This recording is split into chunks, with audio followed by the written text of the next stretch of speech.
irin cin da na yi ma budurwar abokina. Muna zaune da abokina ranar Asabar da misalin ƙarfe 4 na yamma muna hira. Kawai sai ji na yi wayarsa tana ringin. Don haka kafin mu shiga daga ciki, muna roƙon duk wanda bai yi subscribe ba ya danna subscribe, sannan ku danna alamar ƙararrawar sanarwa ta yadda za mu sanar da ku da zaran mun ɗora sabon bidiyo.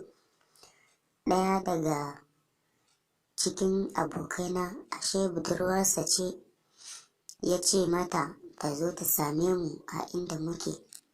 Da ta ƙaraso sai na ɗaga ido na kalle ta, sai na ji ta yi min kwarjini, na kasa kallonta.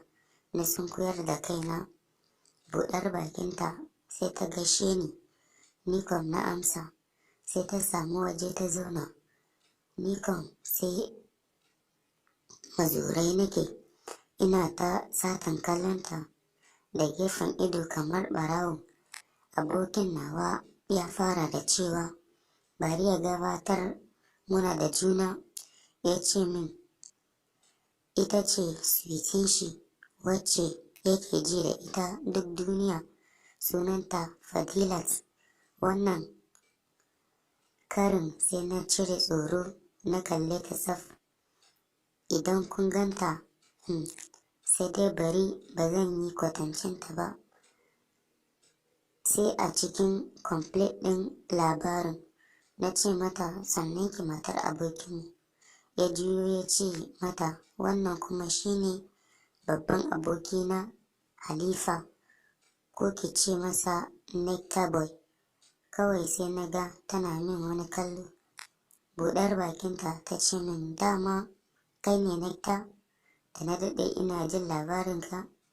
Ni kam na ce ba ni ba ne, ni kawai ana ce min Nectar Boy ne, amma ba na rubuta wani littafi.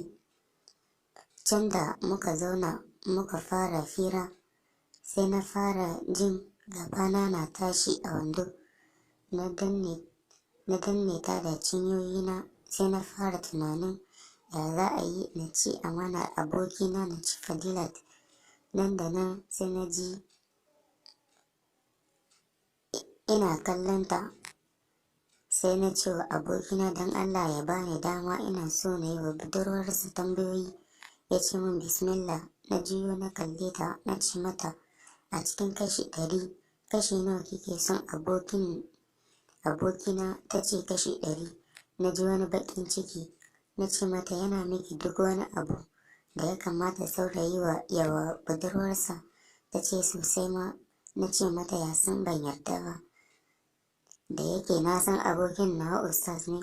Na tambaye ta cewa yana kiranki a waya da dare kafin ki kwanta kuma ya tura miki text na I love you. Ta ce min yana yi. Na sake tambayar ta cewa yana fitar da ita zuwa cin abinci da ɗan shopping ɗin nan da kallon fim a sinima. Ta ce suna yi. Kawai sai na fito mata a mutum na ce mata yana saka ki nishaɗi, yana miki kiss, ya rungume ki, ya shafa ki kamar yadda ake yi a fim ɗin India. Sai na ga ta min wani kallo wanda ya saka na jike a cikin wando. Sai ta ce min a'a baya yi, shi kam abokin nawa kira yake a uzu. Fadilat ta kalle ni cikin ido ta tambaye ni cewa please dan Allah kai ne Nectar? Na ce mata ni ne. Sai ta ce dama ta daɗe tana nema na, wai books ɗina na bala'in burge ta. Shi abokin nawa bai san wani irin books nake rubutawa ba, kawai ya san dai ana ce min Nectar Boy. Ina so na karɓi lambanta, amma na rasa ta yaya zan bi na karɓa ba tare da abokina ya sani ba. Kawai sai na haƙura na bar su na yi tafiyata. Can da dare sai na ga sabuwar lamba na kira na a waya. Da na ɗaga sai ta ce min Fadilat ce. Don haka za mu dakata daga nan. Ga duk mai son ci gaban wannan labari sai ya danna subscribe, sannan ku danna alamar ƙararrawar sanarwa ta yadda za mu sanar da ku da zarar mun ɗora wannan bidiyo. Mun gode.